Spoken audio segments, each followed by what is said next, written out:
Ooh, are we live? We are. Okay. Are we there? Are we there yet?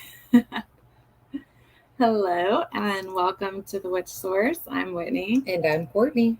And we are the Witch Source. Yes. And we are together today in the same location. As you can see. For those watching live. Yes. So we had a request to talk about shadow work. I think we also had a request to talk about cord cutting. So we were like, well, let's just put those together. Yes. Because we can do that. We can. Oh, hey, David. Thanks for joining. Hello. All right. So, do you want to get started with the cord cutting? Yeah, we can start with cord cutting.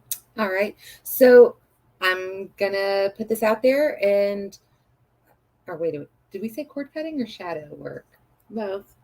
Which one did you want to do first? Oh, let's do the shadow work. Oh, okay. Okay. If I said cord cutting, I meant shadow work. Okay, because you did say cord cutting. I don't know what I'm talking about. So, but I was going to say, so when it comes to shadow work, that's not really, I don't think that's something that I've ever really done. I know that you've talked about it a lot. You've advocated the work. Yes. But it's not something that, I mean, if I've done it, I've not realized I've done it. Right, right. So, I mean, I think it was really neat in looking it up. Like, I just found out that Carl Jung, the psychologist, he kind of created this. He popularized the idea. I don't know if he created it, but he popularized it. And it was based on he defined the collective unconscious with 8 different, do you say that Jungian? Jungian archetypes. Which, I mean, if you look it up, I was surprised to find that there's a lot to do not with witchiness or spiritual work, but it is out there. So yeah, so shadow work is definitely a thing, and there's lots of information out there on it, but we kind of want to take a witchy approach to it. So we think that you can enhance your shadow work with magic. Right. I think it can help make it easier. It can make it go smoother, and help you really dive deep and uncover more of what's going on. I personally think a good time to do shadow work would be during a waning moon, leading up to the new moon, because you are looking at the dark side of yourself, and that shadow aspect. So I think it helps to do that, with the moon phase. As the moon is going dark, you're going dark as well. And then as you are reaching that new moon phase, then kind of shifting gears once you hit and come out of the new moon, which we are in today. Then as you switch gears and come out of the new moon, you can focus more on the healing side of the shadow work, as well as doing the banishing side of things. I'm sorry, I moved it closer because the speaker is on the laptop. So I want to make sure that it's picking it. It just said, if you think it, do it. Oh, right. If you think it, do it. If you think you do it. Trust your intuition. Yeah. So hopefully you guys can hear us a little bit better now. Hopefully you can hear us to begin with. Okay, so as you're doing the shadow work with the moon phase, you can focus on well, let's back up. Let's get more into, okay, good. Thank you, David, for letting us know. Let's talk more about what shadow work is. And I guess to start, we should talk about what the shadow side is. What is the shadow? you have any comments you want to make, and then I'll jump in? Well, I mean, I've not really done it, but is it the side that you don't show people, or is it your dark side? I've seen both. I think it's both. I think it is both. So your shadow side, it's the parts of you that you don't want to look at. It's the parts that you tend to shy away from. You try to believe don't exist. They're not there. You run from it. But I think it can also include shadow memories. And the things that you don't want to look at, like your past, things you've been through, things that have happened to you, those things that you don't want to think about. You don't want to, quote, relive it. So you just shove it aside and you pretend that it doesn't exist. It never happened. And you do yourself a really big disservice when you do that, because it just festers.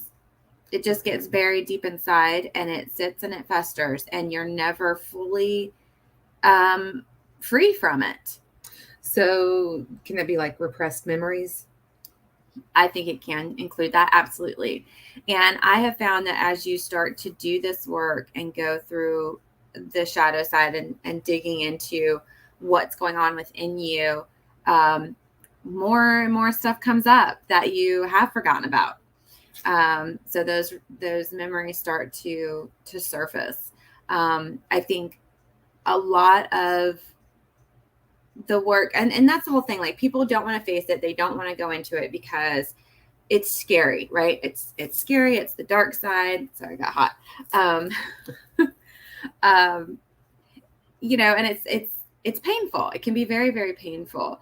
But that's where you want to take the magical approach, and you can do your magic and to help you through it, to ease the pain, to help you bring up and banish the parts that you no longer want to hold on to, the memories you no longer want to hold on to, the parts of yourself that you don't want to hang on to anymore. All of that. That's where you want to use that waning side of the moon to banish those pieces and those parts. And I think that's it in a nutshell, essentially. I could see that being useful, or, if you have a therapist, right, working with doing that in conjunction with a therapist. Because, I mean, that really does sound like what a lot of people do in therapy. Right. I think the biggest thing, though, from what I have heard,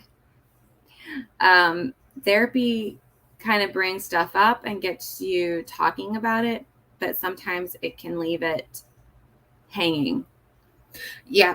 I was watching a comedian the other day that was talking about how, you go through this therapy session. It's an hour long.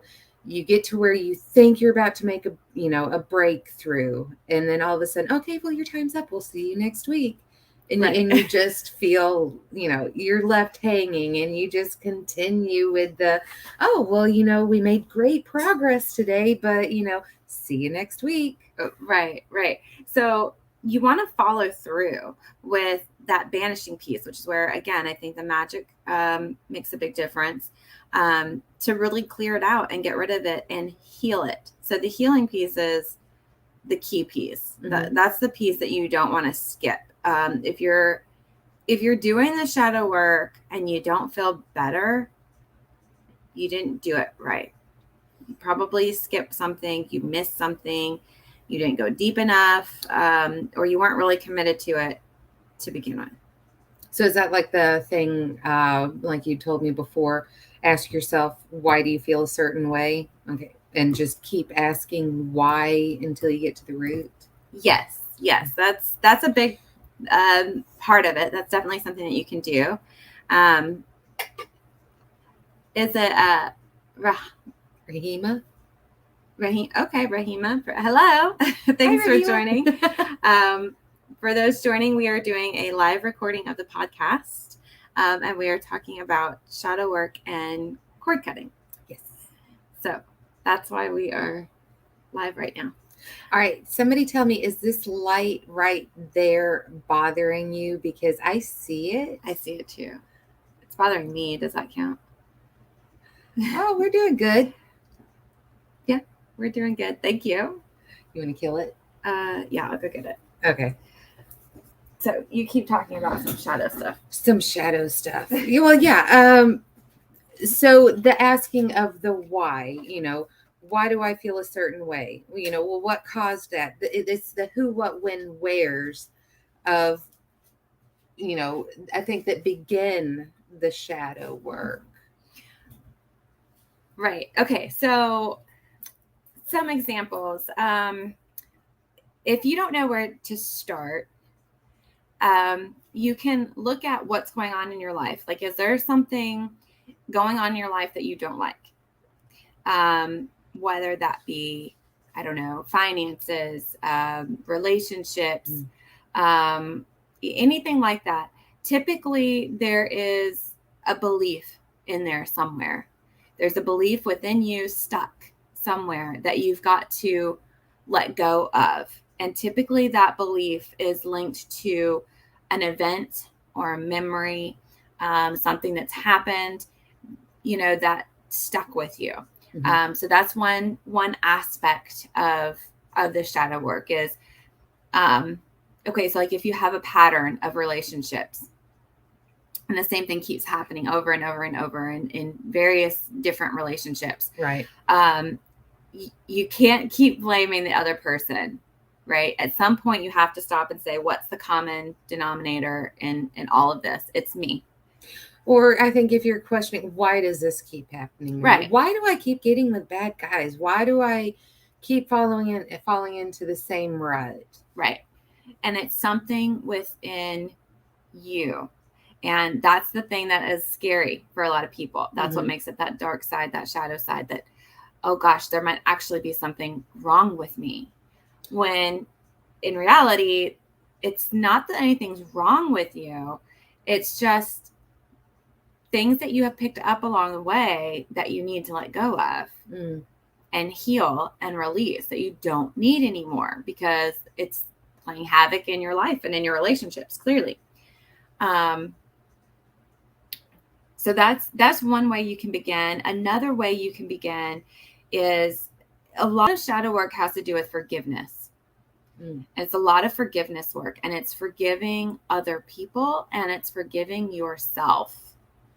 And again, you have to take ownership of some of the things that have happened in your life that have got you to where you are, or make up parts of your personality that you are not a fan of. Like you have to take some kind of ownership. But as witches, we know that's where you find your power. Right. You get your power by claiming it and taking ownership for your life and everything in it.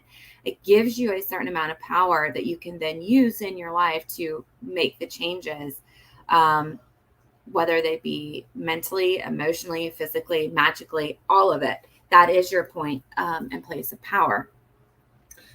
So I guess maybe I don't feel like I do that because, we talk on the phone all the time. Right. So, and I think we force each other to do that. I think we force each other to do the work. And, if I think it's worked really well in my life. I don't know about yours, but if you find someone in your life, whether it be a sister, your, best friend, your, girlfriend, husband, wife, what have you, whatever, sit down and, we'll do circle of truths where, hey, I'm getting ready to say something really harsh. Right. But it's in an attempt to maybe possibly have a breakthrough. Right. Have you considered, this? Right. Could it be, whatever? Right. We do a lot of that, and we have each other for that. So in a way, we are our own therapists. Yeah. I think that's very accurate. I almost kind of feel I've been in a lot of therapy. I've had a lot of therapy, either as a child or, as an adult. I don't know about you, but I have not really, had very much therapy. No, I think it's a great thing. I think it can be very helpful. I've just not done a whole lot of it myself. But I think people can also tend to hide in therapy because, again, they don't want to embrace that shadow side. They don't want to admit that there's anything wrong or take ownership for anything. and I think a lot of therapists are super nice and not wanting to push, not Right. wanting to, oh, well, if I'm too hard, I'll lose them as a client. Whereas, Right. You may be mad at your best friend in the moment. You may be mad at your significant other, spouse, what have you, in the moment. But when you walk away, from the conversation and you really start evaluating and, like, I'm so mad they said that, but I guess they're right. Right. Maybe that. Is there truth to what they're saying? Right. And then that's the biggest thing. I know, like in my current relationship, I had a lot of baggage from the ex, the prior marriage, and past relationships. So he would say things, and yes, sometimes it was in the heat of the moment because we were mad or we were fighting or whatever. Right. But I finally had to say, okay, but is he right? Is there some truth here? So he would always say, things like, I'm getting defensive. Well, then I'd have to stop and think, am I? And I was always getting defensive because in the past I always had to defend myself from whatever the situation was. I mean, it could be something so silly and simple, of like, are these your dishes in the sink? And it's like, well, yeah, but I had and you have to come up with an excuse, right, as to why they were left there, so you don't, quote, get in trouble. And it's like this constant defending. So yeah, I had to realize I was constantly defensive. And again, that ownership is the first step in figuring out, okay, why am I like this? When did this start happening? And how can I change it? So, for me, I first had to be like, okay, he's right. And there's several things. Your relationships are a great place to start, like, especially when you're fighting. If there's things that are coming up or coming out, like, just sit with it for a minute and say yes. I actually had a tarot reader tell me that. If you guys have listened to any of the past podcast episodes, you've heard me talk about getting this reading before with this tarot reader. And he, I was telling him that one of the things is I'm too sensitive. And that used to really upset me that he would say I'm too sensitive, until this reader said, but you are. It's your gift. It's how you relate in the world. It's how you pick up information. It's how you sense energy and see energy the way you do. It's the way, you're picking up things psychically and intuitively. You are very sensitive. And he's like, it's not a bad thing. It's your superpower. And I was like, oh, okay. Right. Like, I'll take that. That's cool. But it wasn't until I claimed it that I got the power from it. Well, I think you claimed it, and then you were able to change the way you think about it. I think similar to you, I had a bad relationship in the past, where, it was getting called out if you were going somewhere. Well, why are you dressed up? Who are you trying to impress? And even to the point with money, where's all my money? Right. There were a lot of issues around money. And it took me years in my current, and I've been with my husband almost 14 years. Okay. October will have been married 13. But I would say, still 5 years into the relationship, I was still struggling, not to the extent that I was in the beginning, but I was still struggling with if I went out somewhere at night, either with you or what have you, I would have these like small panic attacks. I mean, and I'm not going to lie, I still get them to this day. I will go out with a group of girls, we go karaoke, we go to the bar, and it's just a group of us girls hanging out, Right. having a good time. Very, very innocent. But, so long into this experience, all of a sudden I get this, heart pounding, like, I need to go home. Right. I'm going to be in trouble. If I don't go home, I'm going to be in trouble. And I guess maybe part of the shadow work is, okay, I'm having this feeling and I know that it's irrational. Right. Because my husband has never said, and first off, not a jealous bone in his body. Second off, he has never once called me out. I think I've gone out somewhere before and have not come home that night because I went home with somebody else just because it was late. Right. That, or, designated somebody driver. You knew. Right. One of my girlfriends or Right. to her house or what have you. And I come home the next morning and he'll be like, "Oh, where'd you go? Did you have fun?" The typical, like, "So what'd you do?" Not an accusation. Yeah, right. And it's having to realize he's never treated me that way. And there's absolutely no reason for me to feel that way. Right. So I need to take this feeling I'm having and it needs to go because you're not needed. You're not wanted. It is no longer an issue. And that's where you go into the whys. So with something like that, you can say, okay, why is this here? Well, in the past, I was attacked. Right. Why? Well, because they were insecure. Yep.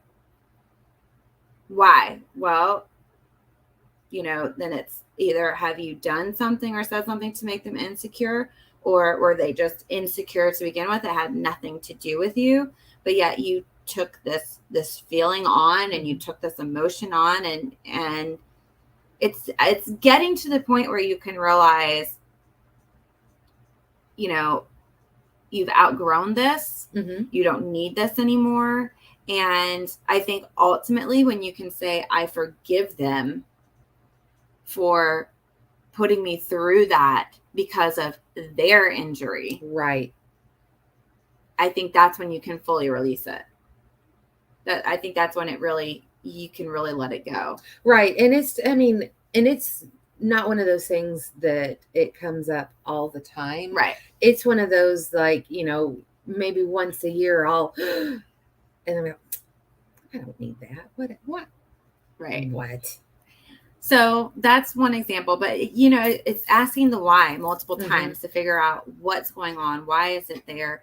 And realizing you don't need it. And this can go for past events, right? So like I said, the other way you can do the second way you can do is through the forgiveness work, and you go back as far as you can remember and you just start forgiving the hurts that you can remember. And along the way, more and more things will start to come up for you to forgive and release that you've completely forgotten about, whether that be, going through school or, with your family. Different events will start to come up and surface to be released and forgiven. And again, it's asking that why was this happening to you? Was there something going on with somebody else? Because I think 90% of the time it's somebody else who has been hurt or injured in their lives, and therefore they're putting that off on somebody else. So they're hurting somebody else as a result. And when you can realize it either never had anything to do with you, nothing you had really done or said personally. It's just that person and their issues. It's easier to be like, okay, I forgive you because it didn't have anything to do with me. This isn't mine to keep carrying around, for one. And the other thing to remember about forgiveness work is it's never about the other person. So like when I've done this work and I've gone through as far back as I can remember forgiving people, I've never contacted them or gone back and said, hey, do you remember that time that you did this, this, this, and this? Well, I forgive you for it. So it's not like AA going through the steps. No. So I just release it from myself. I free myself from being mad at that person, from holding on to the hurt within, or any of that. It's like you completely forgive and let go. Now, sometimes there are situations when you're going through where you played a part. Mm-hmm. You hurt somebody else. And you have to ask yourself, why did you do that? Right. And again, it's asking that why to figure out what's going on. What were you thinking at the time? What were you feeling at that time? Because you're not the same person now that you were 5 years ago or 10 years ago or as a child. You know, you're not the same person. So what were you feeling? What were you thinking? Most of the time, I have found that things from the past where we've been hurtful to other people, we were either one, trying not to get hurt ourselves, or two, we were feeling as if we had to defend ourselves in some shape or manner. And so it's one of those, if I hurt somebody else, then I can't get hurt. If I'm blaming other people, then nothing's my fault. Mm-hmm. You know, I'm not the bad guy. And so it's wanting to not be the cause of somebody else's hurt is why we don't go back and look at this stuff, knowing full well we've hurt people. Everybody has hurt somebody at some point in their life. I don't care how good of a person you are. You've said something somewhere along the line that has been hurtful, and it might not even have been, you know, that big to you. Right. But it meant something to them. And so forgiving yourself for that. Now, if you're still in contact with the person and you feel like you can open that back up and have a conversation at a different level, then do that. You know, you can go have that discussion and say and do what needs to be said and done and get that healing, maybe for both of you. I know I've done that with our mother. So, you know, it's been an on again, off again relationship with her. But we've gone back and we've talked about stuff of what was going on and what was happening. And, you know, I've forgiven myself for things I've done and said and ways I've acted, and I've forgiven her for things, you know, and that's a lot of it is your parents. I think we pick up a lot of this stuff from our parents for sure. Okay. What about being blamed? This is Lisa. What about being blamed for doing something that you didn't do, but they did it? Okay. Again, it goes back to they're trying not to get hurt. So they're going to hurt you because they don't want to be hurt. I think a great maybe example, or maybe, so our stepmom, it wasn't a happy childhood growing up. Nah. It wasn't a good situation just all the way around. And our dad was gone a lot. Our dad traveled, and it felt like, you know, fights were picked constantly. The dumbest things. It felt like there was unfair treatment, because of course there were, you know, hers and his, you know, kids involved in the mix. But as an adult, going back, we had gone on a trip to Texas. I think our stepmother's, I think it was when our grandpa died. Yeah. So when our grandpa passed, you know, we made the trip to Texas for the funeral. And while we were down there, you know, it was a good trip. I really felt like it was a good trip. Yeah. But she came up out of the blue and she apologized to us. And, you know, you could really tell that it was a heartfelt apology. Yes, it was very sincere.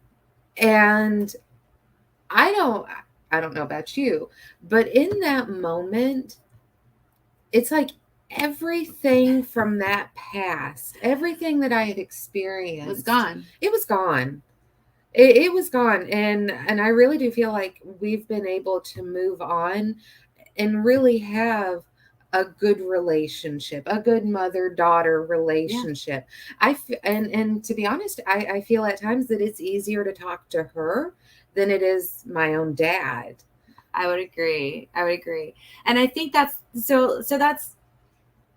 I think that's very important because, again, you don't know how much you, like I said, if you've got the opportunity to go have those discussions with those people, if it's somebody that's still in your life and you can tell them that you're sorry for things that you've done, you don't realize how big an impact you have on that person.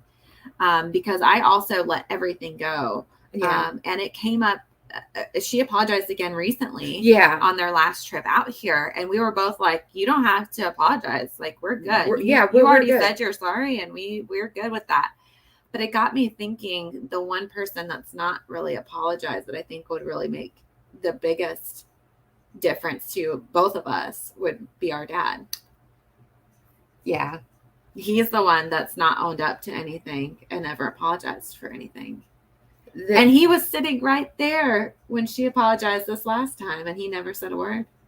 Right, because I remember there was one time my stepmom and I mean, we were going at it, and my dad happened to be home at the time, and I went up to him and I'm like, I need help.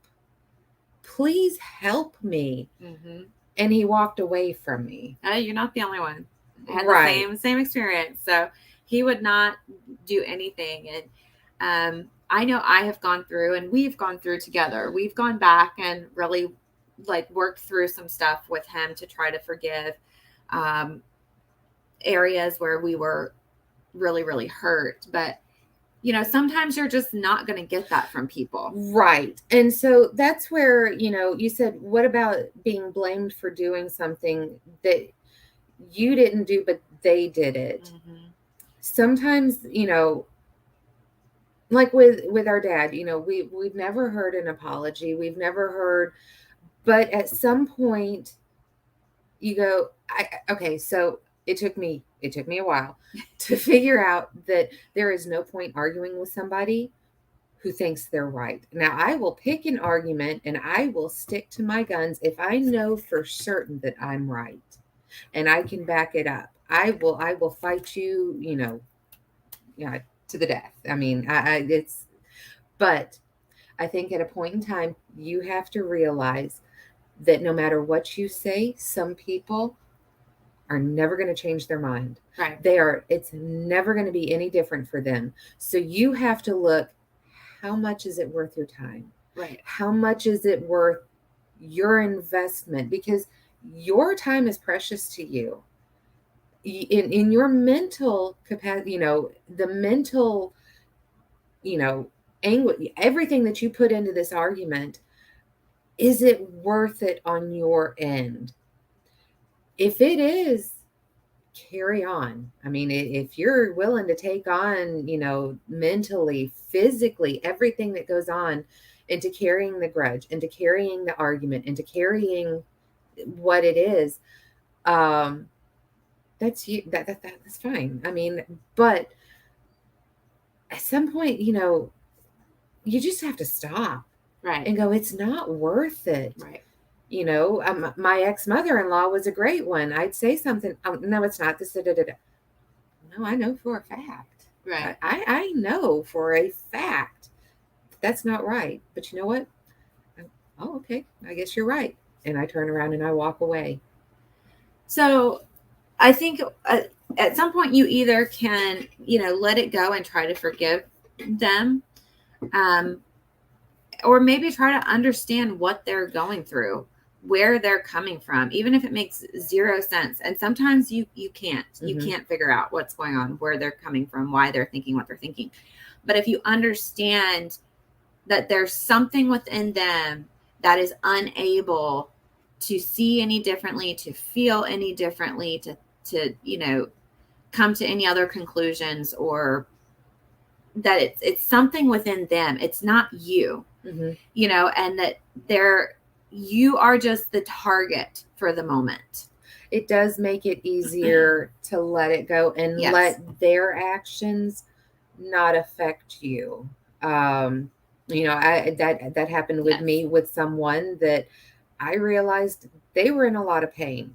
they were going through a lot of stuff. And yes, they were attacking me, but I had pity. I felt pity Right. for them because, you know, they were so caught up in what they were doing, what they were feeling, what they were experiencing, that, I mean, They were in a bad place. They were in a bad place. And, you know, I know you're treating me like crap, but I mean, I'm not going to hold it against you because, my God, you know, to be going through what you're going through.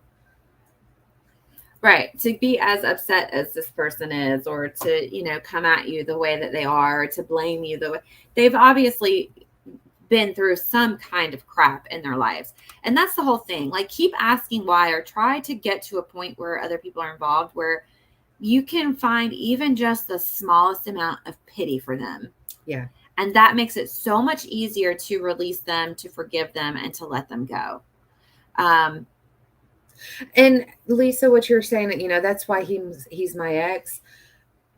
I mean, one, we're going to talk about cord cutting. Yeah. Definitely, if you haven't done a cord cutting, do a cord cutting with your ex. Right. But second off, don't carry, that's one of the reasons why you do the shadow work, is because you don't want to carry those hurtful feelings with, you know, forward with your new husband. And I agree, you know, my ex, that's why he's my ex. But my new Right. my husband now, he is, I mean, he's perfect to me. I mean, he may not be everyone's cup of tea, but you know, to me, he's everything. And you know, one of the reasons why it is so good is because I let my ex go. I let the hurt go. I let the work through. Yeah. Releasing. Yeah. Yeah. Hi, Pamela. Hi, Pamela. Okay, so another part of shadow work is looking at those parts of your personality where you know, okay, I'll just give an example because I don't know how I explain it. So we've talked about, like, you have maybe done some things that have hurt people and you need to forgive yourself for that. And we've looked at, you know, events and things that are gone on where other people have hurt you, and forgiving them for that. Now, there are times when we pick up different personality traits along the way that we have to admit that are there, that we maybe don't care for, and start releasing those. So I'll just give the best example I have. I used to be an extremely judgmental person. Really? You know this. I didn't. You'll know what I'm talking about in a minute. Okay. So, like, I would judge everybody for everything, even if I knew them or not. You know, it could be like the person on the side of the road. I would pass a judgment. What somebody was wearing, what they looked like, everything was a judgment. And I realized it took time, first off. But I started to realize how negative a person I was, and how negative a person I was to be around, because I had all this judgment that I was carrying, and basically looking down my nose at everybody. Like, nobody was as good as me is essentially what it came down to. Who put you up on that pedestal? Well, I didn't realize it was like that. That's what I'm saying. I didn't realize that's what it had gotten to. But what it turned out to be was I hated myself so much that if I was so busy hating and judging everyone else around me, I couldn't realize how much self-hate I had. I didn't have time to sit down and look at how much I hated myself. Right. So I hated everyone around me, and it had a lot of negativity attached to it. So I started with not being judgmental anymore. Because it didn't start, like, I didn't realize that was the underneath. Yeah, you judged my husband hardcore. I didn't realize that was what was underneath everything. It was just judgments, right? So I started with, I'm not going to judge anymore. Right. So if I caught myself, I had to become aware of what I was doing, judging people. The second thing I had to do was then try to change it in the moment when I was becoming aware of it. So if I would pass a judgment about somebody on the street, I would automatically stop, send apology energy, and wish them love and light and the best for them. Yes, exactly. Pam and Slow, because you were trying to make yourself feel right. Exactly. So, if there was something wrong with everybody else, at least I was doing that good. And I was okay. I wasn't that bad, Right. like all of that. But I had to start with turning that off. And it took a while. It took a long time to turn off judgments to the point now that I don't judge people. I don't. Because I've programmed myself to not do that because it carries so much negativity with it, and I feel like that just, you rack up so much, like, quote, karma or whatever you want to call it, negativity, just by doing that. It like follows you around. So I became lighter and lighter and lighter as I stopped judging all these people. And then that's when I started to realize that underneath it all was, yes, me trying to feel better about myself by breaking down other people. And that's when I had to realize I didn't love myself. I hated myself. And I had to start turning that around to loving myself and getting rid of, finding more of those personality pieces that were there hidden, that I just always either didn't realize they were there or was making an excuse for. Right. And I got lighter and lighter and lighter, and things began to shift. And there was a point in time that you even said to me, I don't know what you did, but you're just a totally different person. Oh, yeah. And you're better to be around. Yeah, because, so first off, I didn't like her as a kid because in my mind, she caused my parents' divorce. Because... So you already jaded against me. I was.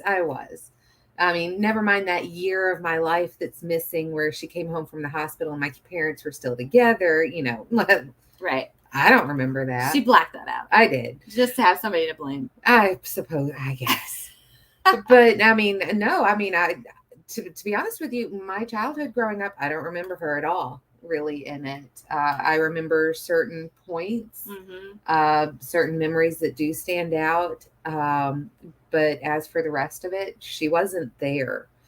So then as we got older, and I'm like, oh, okay, well, I think she's kind of cool. But it was still kind of difficult to hang out because there was a lot of selfishness, I think, doing things my way. And so I would come into town because I lived, one state away, but I would come into town every few weekends and we would hang out. And, by the time I think the weekend was done, it was definitely fun while we were here and together. But then it was, that was an experience. But then, as you grew and I think did your, self-work and everything. And I'm like, who are you? So it felt like, discovering this whole new person and like, you're great to be around. Like, I just want to hang around you. Like, what are we doing? Like, what are we doing today? Like, no, why'd you move so far away? Because like, no, you're my best friend now. So you need to come over every day. Right. So, I think it is something that if you do work on it, people do notice. They do. They absolutely do notice. And that's another thing, the selfish. I was extremely, extremely selfish. It had to be all about me. And if it wasn't all about me, then I just didn't have time for it. I was moving on. I was going to go somewhere else, find something else to do where it would be all about me, and again, I think that goes back to hating myself, not loving myself. I think a good example, when it came to your first wedding. Okay. I remember Mom and I had come up because we lived in a different state.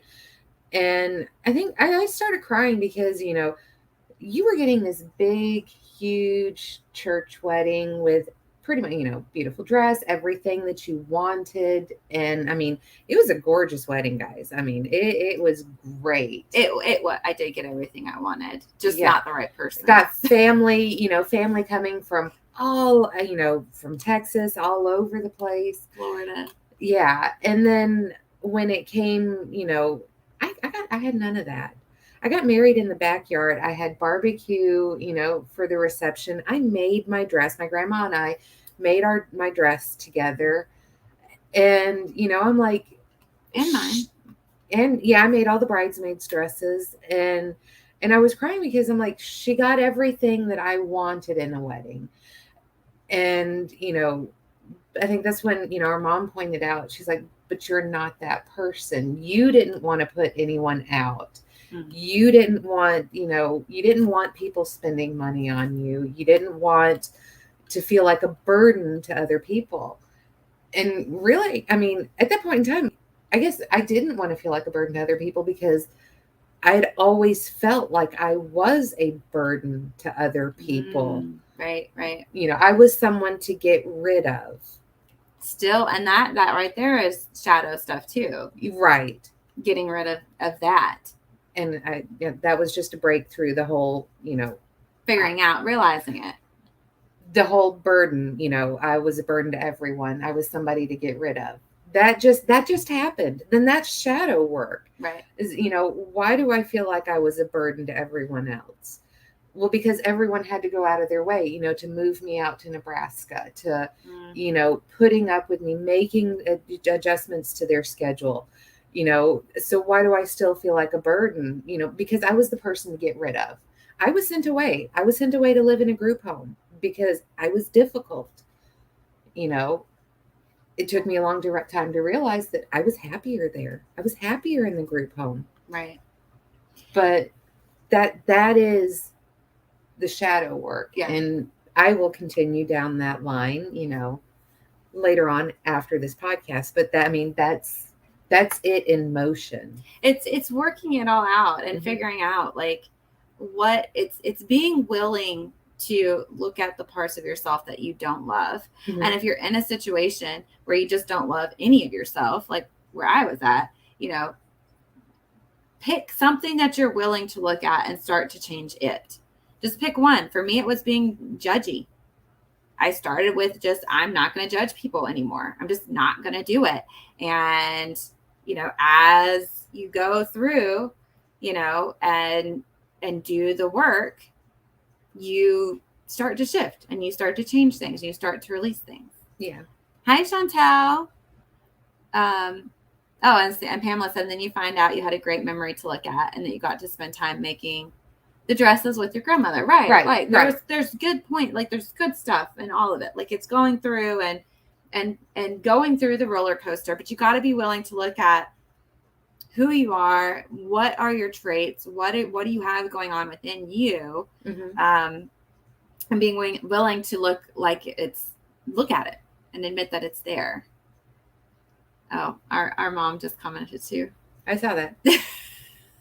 That's true at one point as well, though. I mean, well, that was the people having to jump through hoops to get me out to Nebraska. Oh, it's because I left. I did run away. Right. Okay, no, that's right.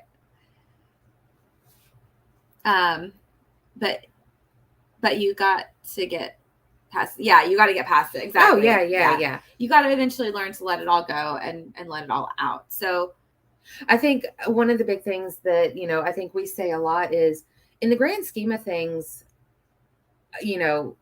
did we go through difficulties? We did. I don't think that you can get out of a childhood without going through difficulties. Right. I think you can say, there was some, mental abuse. There was some, some things were taking to near, physical abuse. But at the end of the day, our parents did love us and they did try their best. Yes. There is no handbook. And it's acknowledging that there is no handbook when it comes to parenting. Right. They did do their best with us, and realizing that it could have been worse. It could have been a lot worse. I think that's a big part too, is realizing that and trying, again, that's why I say, like, try to figure out what's going on with the other person, putting yourself in their shoes, what was going on with them. Now, I get, like, there's going to be some traumas that it's going to be difficult to do that. And you just have to, those would be the ones where I say, yes, work with that therapist to try to figure out how you can release it and let it go. Like, essay, the really bad. Yeah. The really bad stuff. Yeah. Okay. That I get. But for the most of us, I feel like it's just trying to figure out what was that person going through at that time. So like when we do like drop ourselves into, our parents' shoes, now that we are adults and we have jobs and bills and, we're trying to be parents and we've got the stress of a job and the stress of, keeping a roof over heads and food on the table. And like understanding that there's so much more going on in life than we as children were able to understand. Mm-hmm. That puts a whole new perspective on things to begin with. I did find a little thing in a book that I wanted to share about shadow work. And I think it's good to keep in mind. And it says, age and life bring more understanding to events that happened in the past. The lessons are now easier to understand and to be absorbed. I think that is definitely true because the older I've gotten, I think the easier it is for one, I have more patience. Right. Two, I am definitely more willing to look at, I feel more diplomatic. I'm willing to look at both sides, even, now before I make decisions. Okay, who does this affect? How is it going to affect them? What's their point of view? Age does bring a lot of perspective. Oh, thank you, Chantel. Yeah, and you're so right. You just got to figure out like how you can love yourself again. Absolutely. Like what can you do? And you're right. Like, and her comment here, that it wasn't her mom's fault, that she was hard as a child. I think I could definitely look back and see where I was difficult sometimes as a child. Mm-hmm. I mean, especially having that selfish streak that I had and having everything having to be all about me. And, but you were the baby. I didn't care if I had, if I put people out like, this is me and you're going to take care of me and you're going to do this because I'm here. And, and at some point, yes, I feel like that's great. I feel like children should come into the world of here I am, love me, because I'm lovable. And I mean, really, I want my child to feel that way. I want my child to be like, I'm here and I'm lovable, so love me. And she does. Right. She expresses that. I don't think she's met anybody. She's 2. I don't think she's met anybody that hasn't fallen in love with her. She has met people who have literally said, I don't like children. Wonder when they're going to get to see her again. Like she just has that about her. Mm-hmm. And I think that's great. Like, and as long as that stays at a point of self-love, but yet she also loves other people. Right. She loves people. I mean, that's where that comes from. She just runs up and loves people, like complete strangers. Hi, like she's waving and she's, all excited to see whoever it is. It doesn't matter. Oh, she loves her Poppy too. Yeah. We call my husband Poppy. She's just excited to see, everybody wherever she's at. And I think, yes, that innocence, exactly. Mm-hmm. And I think if that stays with her and, I think she'll be all right. I do my best as a parent. I know I fail. Mm-hmm. I know I fail. And I hope that at some point in time, she gets to an age where she can look back and say, you know what? My mom did the best she could. Maybe it wasn't perfect, but she did the best she could and appreciate me for that at least. I think once you become a parent, you start to realize that, I think when you're in your moment of despair, like, oh, okay, yeah, maybe my parents did do the best they could. Right. So another thing that you can do, if you feel like you've lost your power, some things you can do. So we talked about banishing those parts of yourself that you don't like. So for me, it would be like that being selfish and judgmental. Those are things that I would banish during the waning moon. And then bringing in more of the self-love and working on just being a better person. I would light my white candle and try to bring in, or my pink, for self-love, and try to bring more of that in once you get past that new moon, which we're in today, and move into that waxing phase to bring in more self-love. So that's where you can use some of your magic. Another thing that you can do is some energy work. And this can be hard, so don't do it by yourself if you don't feel like you're ready. Mm-hmm. But one thing that you can do, and we might have to save cord cutting, you guys. We might have to save, because we're going on an hour, so I might have to save cord cutting for next time. I honestly, I didn't think that this was, I'm like, oh, we have like 30 minutes worth of material. Right. And really, we have no material. Right. We have. That's my quote that I got. Because I really liked it. Right, exactly, Chantel. All you can do is the best with your kids. Yeah. Yes, exactly. How much you love them. So, okay, so an energetic exercise that you can do. Again, don't do this by yourself if you feel like it's something you're not ready for. David said, LOL. We really didn't think, we thought we'd be able to get cord cutting in. It's not going to happen. Okay, so first off, you want to go check out the podcast on your grounding, connecting, and centering, because you want to start from that place. Do not start any of your shadow work, your healing work, just out of nowhere. Okay, you've got to make sure that you're grounded, you're connected, you're centered, you're in your power, you're in your place of calm and centered and feeling very loved. Love for yourself, love from the universe. You want to do all your work from there. It really does make a big difference if you're finding out from, if you're doing this work from here. Where do you find that at? Oh, okay. If you go anywhere on the podcast, anywhere you listen to the podcast, and also on YouTube under the podcast playlist, just look for the grounding, connecting, centering meditation, and it's on there. Oh, we can pin. We'll find it and pin exactly. It. We can pin it on here. That's great. So start from there, and then you're going to go back in time to the event that happened,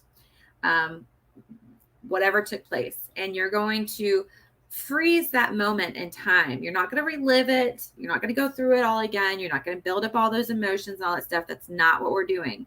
You are going back into the moment in time where you were hurt, and you're picking a spot and you're freezing it. Okay. You're freezing that frame. And then you put up a wall of energy, like a glass wall between you and the other person. Okay. You put this glass up, and no energy can pass through. Okay. That person cannot harm you. They cannot send you energy. They cannot touch you. And you keep that wall up. All right. And then you see what the energy is between you two. Okay. And this is actually, I guess this is part of the cord cutting as well, because this is what you can do if you want to cut cords to that person, or even if you just want to release the energetic ties. So you see the energy flowing between you two, whatever's going on, the emotion, the cord, the energy, whatever that may look like. And this glass wall that you have put up cuts that energy out. Okay. So there's no more of that flow.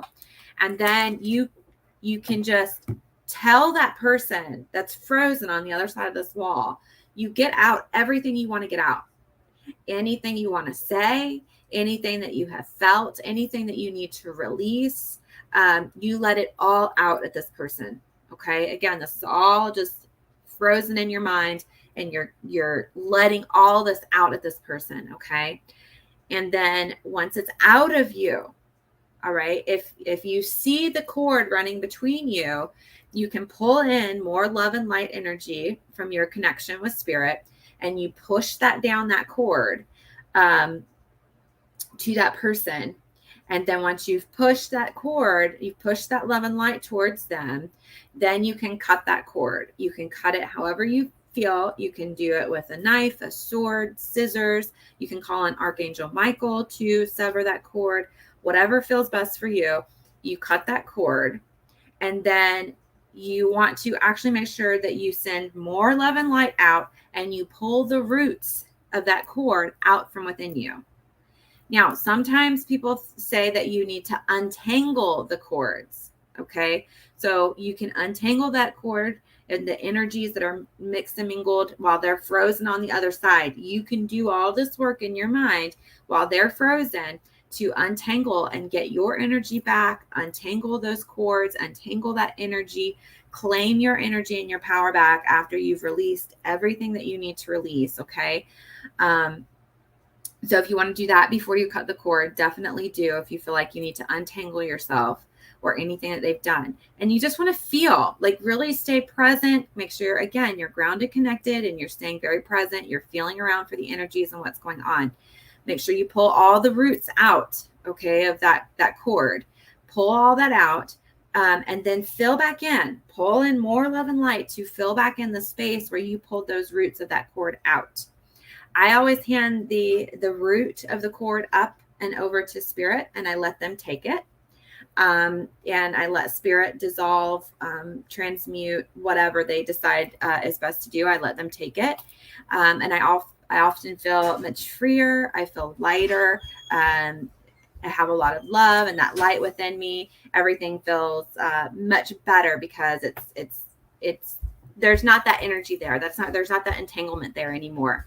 At that point, if you feel like you have lost a piece of your soul, okay, this can happen with these really some tricky, really bad situations, or if you feel like somebody's ever had some kind of power or hold over you, you may have lost a piece of your soul in this experience, right? So before you leave that scene, well, everything's still frozen, you've let everything out, you've done your untangling, you've done your cord cutting, look around and see where that piece of your soul is. It can look like anything. It can look like a shiny crystal. It can look like many crystals scattered. It could look like a little ball of light. Whatever it is for you, you just look around and you see, and you grab it and you hold it close to you, and you empower it, and you ask your connection with spirit to empower this with love and light, and then you put it back in, and you are claiming your piece of your soul back. So this person no longer has control over you. They no longer have a piece of your soul, and you are now whole again. Okay. Now, then you want to make sure that you refill, you get good and grounded again, and then you can come out of the meditation. I will tell you, I have found that sometimes when you cut cords with these people, they feel it. Mm-hmm. And they feel it sometimes instantly. And they will reach out to you to try to reconnect that cord. Do not do it. It's a trap. It's a trap. They want to reconnect. Don't do it. If you have got out everything that you've needed to say, if you are feeling better, if you have forgiven them, you have released them, you have, let them have it, and they're away from you, you've moved on, you've released, you feel good, you've forgiven yourself for any part you may have played in that event or that situation, and you're ready to move on, do not engage. Do not engage. I don't even care if they're just trying to apologize. Like, if you've done that cord cutting, let it go, because it is all they're trying to do is reconnect and reattach. Okay. So don't do it. Don't do it. I mean, I've had to cut cords multiple times from people. And because they keep coming back. And like I said, sometimes it's instant. I'll get a text or an email, a phone call almost instantly. Sometimes within 2 minutes, sometimes within 24 hours.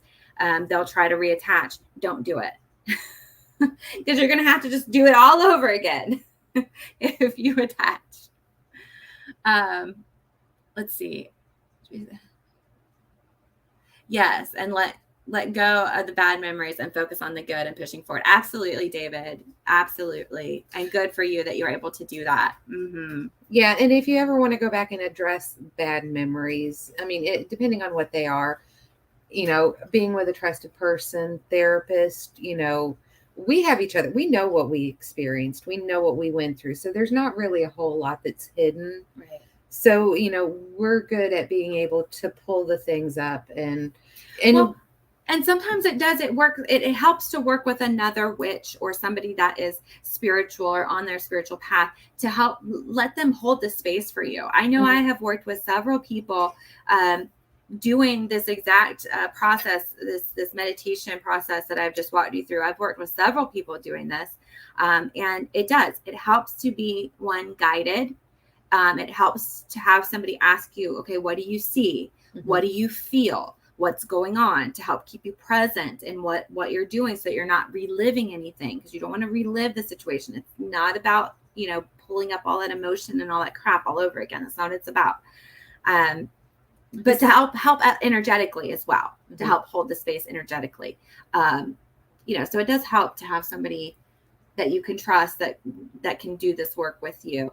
I think it does help make a really big difference. Now, after that, it's up to you, to continue to love yourself, to continue to do the work, continue your meditations of, just getting grounded, connecting and centering and pulling that love and light in to maintain all the work that you've done. I think it's very easy to slip back into your old ways if you're not careful. And if you're not continuously trying to improve yourself or love yourself, or, keeping up with your spiritual practices and beliefs. Is it 6 months to make a habit or whatever, or 3 months? I don't know, but it's good. That's a good, just do something, your meditations daily for, as long, well, just don't stop. Right. If you do, pick it back up. But any of your healing work, and journal about what you experienced when you did your cord cutting, or when you did your energy release, or, any of that. You can journal on it to help find anything missing, any missing pieces, or, any final things that maybe you wish you would have got out in that moment when you had the chance or whatever, just to release all the rest of it. So Lisa, you made the video on meditation, right? I don't really meditate. I don't meditate. How do you meditate when you're unable to visualize? Right. I think everybody has the potential to be able to visualize. They maybe just don't realize it. It's like playing a movie in your mind. There are some people that they don't play the movies. They hear words, or I think a guided meditation maybe would be a good way. Okay, so would a guided meditation help? Because I can record essentially the same process I just went through in a meditation form that you guys can listen to, for whatever it is that you can listen to it over and over and over again with different situations or people, experiences. If you feel like that would be helpful, I can definitely do that and record that meditation for you guys. Or it might maybe going to the original meditation, because you did. I did the grounding, centering, connecting. And that's out there because that's your basic starting point. I do that even before I practice magic, because it gets me charged up, connected, fired up, like feeling powerful and magical. Like I do that all the time.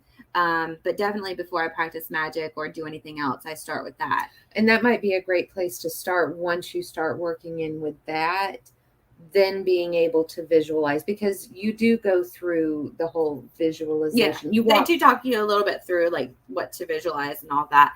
But I mean, think about, Lisa, like when you're reading a book, I think we talked about this when we covered the clairsenses episodes, and we were talking about the clairvoyance, being able to see things, different things that you can do, but like reading fantasy books, and like what happens when you read the book? Are you seeing it like as a movie in your mind? Are you seeing it playing out? But that's one way that you can do. Another thing you could do is just like practice with trying to visualize different things, like visualizing a red circle, or now maybe there's some confusion. Like you're not going to see it when you close your eyelids. Right. You're not going to see anything but the back of your eyelids, but it's your imagination. Your imagination. Exactly. It's your imagination, essentially. Mm-hmm. And you're tapping in because your eyes will kind of roll upwards towards your third eye when you're doing your visualization and your meditation. Naturally, like like when I go to do stuff, I'll notice like my eyes will drift up in the area where your third eye is. Oh, yeah, okay. So Lisa, I've tried those. Okay. Smell brings calmness and emotions. Incorporate that. Yeah, exactly. When you're doing your meditations or trying to do this, any of this kind of work, your shadow work or cord cutting or any of that, definitely burn your candles or your incense. Make it magical, you know. Yeah. And I think that's part of it. Like I do a lot of the energy stuff when I do my magic. So I'm lighting my candles and doing my herbs and my oils and my prep. I'm doing all that. And then I go into this whole energy piece as well, where I'm like really feeling into the spell work that I'm doing and calling in the elements, and I can feel them all around. Not just with all my clear senses, but with my physical senses as well. I can feel the energy around. And so that's how I do my magic. And I incorporate all that stuff. And you can as well. Absolutely. And if you're wanting to work on that one-on-one, I mean, I know on the website you charge the tarot readings. Right. Yeah. But if you're not wanting a reading, you're just wanting to do like say energy work or, you know, to work with Whitney, because she works with energy. I don't. Yeah, you could totally go on to the website. It's thewitchsource.com, and you can purchase a reading. And it just tell me like I don't want to do a reading. There's notes section. Just say I want to do the energy work. We can do that. And I think I can't remember if I've got it on there or not, but I think I've got a tea time session on there where you can talk to both of us one-on-one. Right. And we can do the energy work. We can do spell work. We can do readings, whatever it is that you guys want to focus on. We can talk about that. And you'll have, you know, both of us, if you want to do the double, that's fine. I would recommend if you're wanting to do the energy work though, to do an hour. I think I've got different time slots on there, but I would definitely do an hour so that we can talk and I can know what you want to work on, what we're going through, and then getting us into that meditative space and then going through the process and talking through it and walking through it. You know, so I would definitely recommend doing the hour. But that is available. Chantel said she doesn't have the patience to meditate. Girl, I don't either. I can't meditate. I mean, I know I'm not going to say I can't meditate because when I do the guided meditation with her, I meditate. Right. But in and of itself, on my own, I don't. But when I am by myself and I am riding in the car and it is only me and I have that radio turned off, my mind is working and it drifts and it goes. That's her meditation, her meditation space. And I think that counts.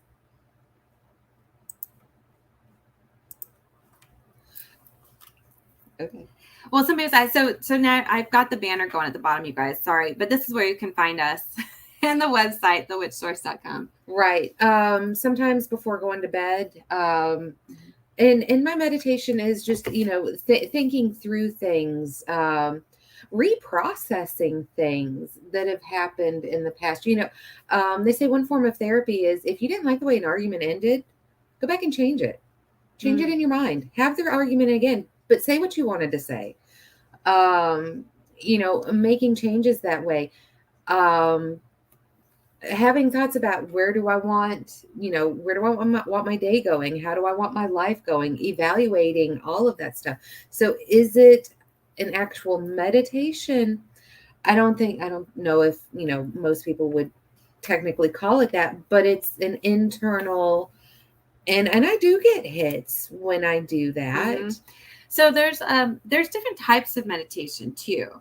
Like even if you just take 5 or 10 minutes, you know, before you get out of bed to find something to be grateful for. Yes. Find somebody to forgive, whether that be yourself or someone else, whether that's from the day before or whatever comes up to your mind. But you can take 5-10 minutes, find something to be grateful for, someone to forgive, and then set set the intention for your day, like a positive wish for the day. of, I'm going to have a good day, or I'm going to have a magical day, or, setting some kind of intention, like even just spending 5-10 minutes doing that every day and just being still, I think can help. I mean, it wouldn't be anything, just maybe 3 minutes to add in that grounding, connecting, centering to the beginning of that. And in 10 minutes, you basically 5-10 minutes, you've done your meditation. So it doesn't have to be a big grand thing. I mean, even if you just were to do that, 2-3 times a day, when you get up in the morning before you go to bed at night, maybe once in the middle of the day. But I think the more that you try and just try, even if it's just 5 minutes, I think the easier it'll get. But I get, being still too long is painful. I completely get that. I do. So, and I think doing the angel cards, that's great. Oh yeah. I think that totally counts. I mean, that's good.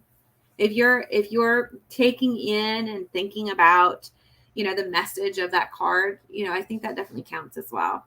So I think the other thing that I do, I've been taking classes on past life regression therapy work, hypnosis work. And one of the things I didn't realize is that a lot of people actually go into a self-hypnosis. And I think I've been doing that for years, because I remember one time our dad made a comment because I was just standing there and just staring off into space. Zoning out. I zone. And if you ask her, I zone out all of the time. But that is an actual, self-hypnosis, because you are, you're deep in it. Right. And you have actually hypnotized yourself. And that's exactly it. Like zoning out, daydreaming. I think all of that is relative to meditating and visualizing, for sure. Okay, since we kind of covered cord cutting, what I do for the cord cutting piece, daydream all day long. Yeah. So if you're doing that, you're essentially meditating. So just make sure it's positive. Oh yeah.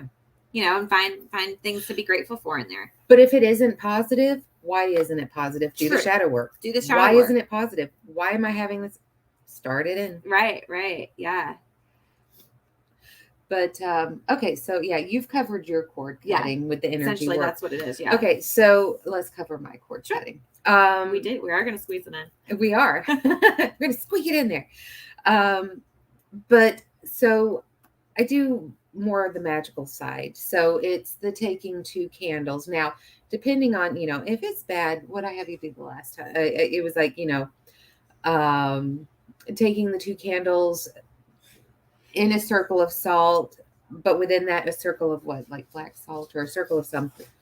I mean, it really depends on how bad is the situation. If it's just a quick, easy cord cutting, right? The 2 candles with a cord tied between them, that's great. So that works. You had me do a candle that represented them, and I think it was black. And I carved initials and the birthday into it. I remember that now. And then you had me pick a candle color for me. So whatever color I wanted for me. And I carved my name and initials into it. And then there was a cord that I tied between the 2. I tied one on one candle, and then I tied the cord on the other end. I had you put each candle in a ring of salt. Yes. Each candle was in its own individual ring of salt. And then there was a bigger ring of salt that went all the way around both candles. And then there was a white candle that was separate. Yes, there was a white candle that was separate. And it was within the circle of salt, but it was not underneath the cord. I think there was a circle of salt, but there was a circle of salt between the 2 candles that had the cord tied between them. But then there was also, there was that large circle of salt. Then the white candle was on the outside, and then there was another circle of salt. Right. So everything was contained. Any negative energy, anything, it was contained. To even each individual person was contained. Right. Because each candle was in its own little circle of salt to contain those energies and keep them separate, and keep them from trying to spill over. And I think the white candle was just for blessing. The white candle was to reclaim your power. That's right. So as the other candles burned down to where the cord would be cut, she lit the second white candle, so that would burn down so she could reclaim her power. Right.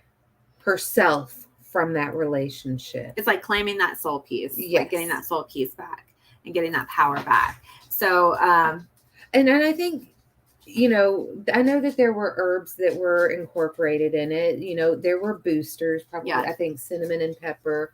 But I mean, I'm one of those, you know, we've discussed before. I don't write things down. She remembered it. If I needed to do another one or, you know, what have you, I would, okay, well, what does this circumstance need? Right. How, you know, I look at each situation as being different.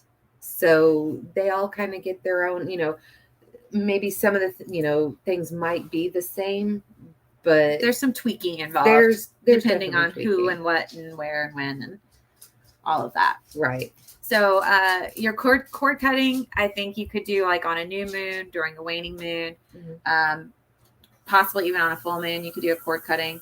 But at the end of the day, need trumps everything. Always.